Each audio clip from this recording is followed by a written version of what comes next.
Forget Gabe gear. I'm calling this thing the Gaben-Watch and none of you can stop me.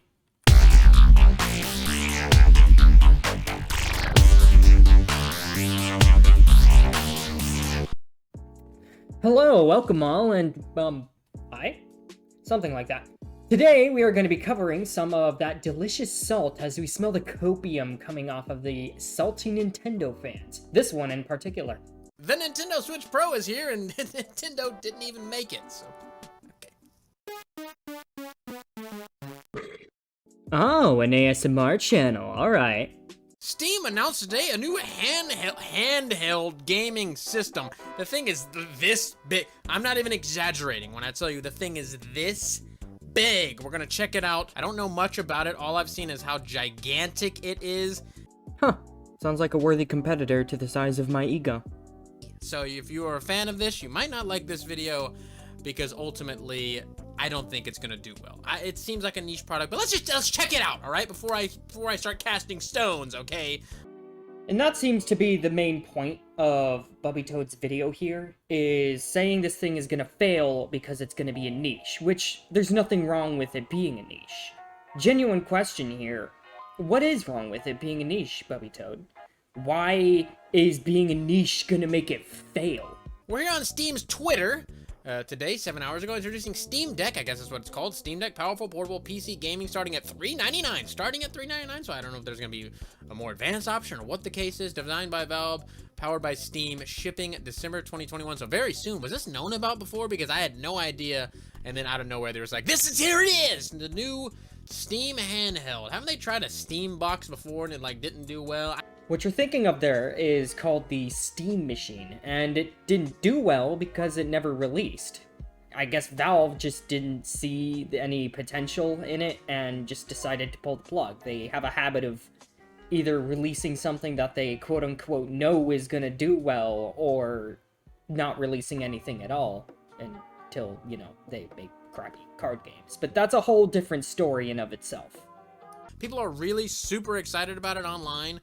But like everything in the past, people were excited about the Ouya. I mean, that's just because people are excited now does not mean it's gonna do well. Remember Labo? Remember when everybody was, hey, Labo's amazing, and I was saying that it wasn't gonna do well, and everyone's like, dude, you're so dumb. You're so dumb. Watch. The main difference here, though, is that a lot of people are excited about the Steam Deck.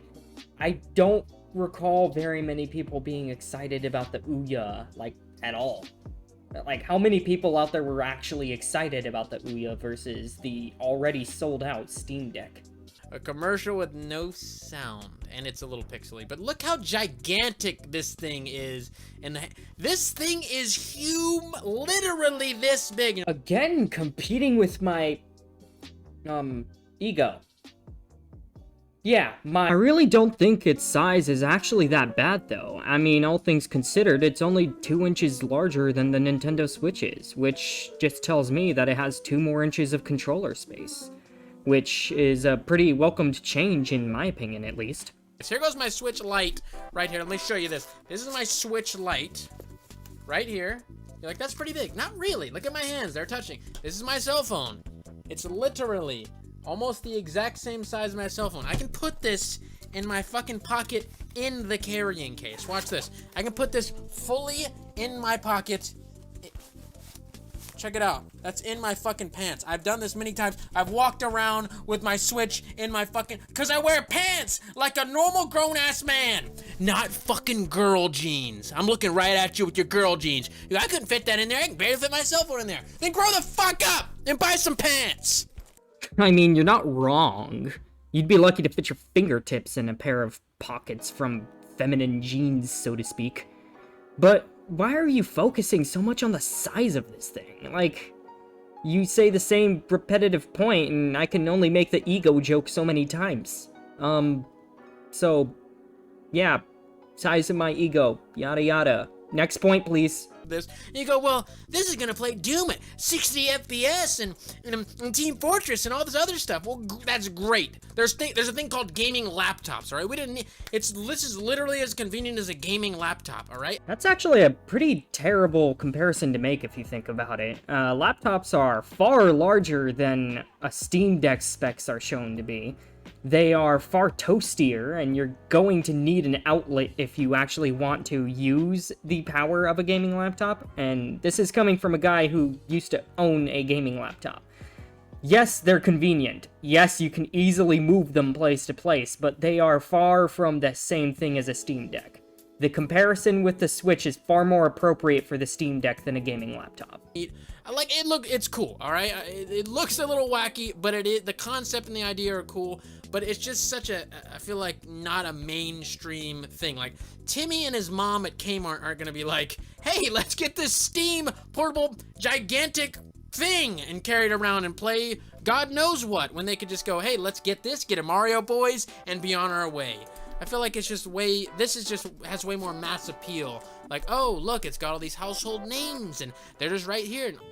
I mean, Steam does have plenty of household names in its library. A lot of mainstream companies, so to speak, do publish to Steam. That's the main store they publish to when they port games to PC. As far as mass appeal of the Steam Deck, I think it being sold out and scalped before it even has any actual release date is very telling of how many people want this thing. That said, even if it was a niche, I don't think there's anything wrong with that. It's a luxury product. And luxury products are, well, they're luxury. Not everybody has to have them.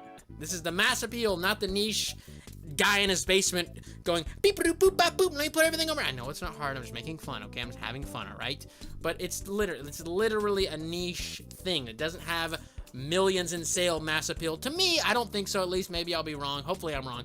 I'd say it's safe to say that your wish has been granted. Sold out before it even had a release date. Well, let's look into it though a little more. SteamDeck.com. I really haven't looked into this at all. I just saw that it was a thing.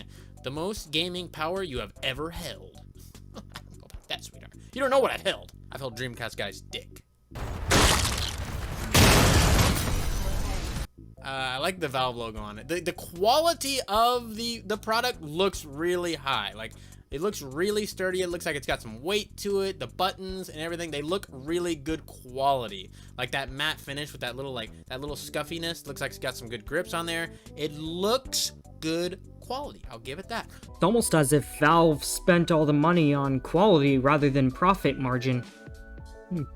I feel like they know what they're doing hardware wise. For some reason, Nintendo botched that, and I got drift on my light, but it like went away. I don't know what the deal is. This is probably going to be a lot better quality hardware than Nintendo is going to have. You got to admit that. I mean, come on there. It's probably going to be leaps and bounds above in terms of quality of the hardware, not processing power. Clearly, that's going to be, you don't even have to say that. It's going to be way more processing power than a Switch. It doesn't help that the Switch is running an ancient chip, as well as, what, really, really cheaply made controllers? Didn't Nintendo purposefully ship out broken and busted Joy-Cons to people? So I guess it has a dock. I saw something like that it had like a dock thing for a PC. I don't know if you can dock it to a TV, but if you can, that's really awesome, and that is great. We can go into more about the hardware. I guess we will. I don't know anything about hardware. It's just gonna be like, check out the processing power. Beep boop beep boop boop boop boop beep boops. Gyro, there you go. Track pads, which I thought were really cool. Those look cool. 7-inch screen, which is what the new Switch OLED is, but I heard this is LCD. People were making a big deal like, yeah, you guys can't even do OLED. Why can't they do OLED? Come on now. I imagine most of this thing's budget went to the power of it and the features of it, more so than extra stuff like OLED. Nintendo just knows what they're doing marketing-wise with handhelds and with their IPs and everything. They know how to get it into households and go, hey, the family, you guys will love this. Steam is just like, hey, hardcore gamers, buy our thing, dude. 2 different companies going for 2 different demographics? How dare they? Woo! That thing is big, baby. Right, but at the end of the day, is that gonna matter for this $400 gigantic handheld gaming console? I really don't think so. I don't think it's gonna do well. We'll see. I hope it does well, and then the Switch would have some competition and Nintendo could step up their game and give us better hardware. That would be amazing. Well, looks like you're getting the competition that you asked for. This thing is sold out until like Q2 of next year, so yeah, this is not dying. The Switch is not killing it, and I'm not gonna be dumb. This thing's not gonna kill the Switch, as, you know, things like Pokemon still exist and will 100% sell the Switch. That said, that's pretty much the very last thing he said that's any different than anything else he said in his video, so I'm gonna spare you guys the time wasted and just skip the rest of this video. A quick aside, he did make a response video to respond to a lot of the criticism he got, and it ultimately was just a bunch of the same points he already made in this video, just crappily veiled by a poorly executed, sarcastic tone. So with all that said, I hope you guys enjoyed the video. I hope you all have wonderful afternoons. I have a bunch of editing to do. Generic YouTube like and subscribing begging here. Please like and subscribe. I'm ending the video now.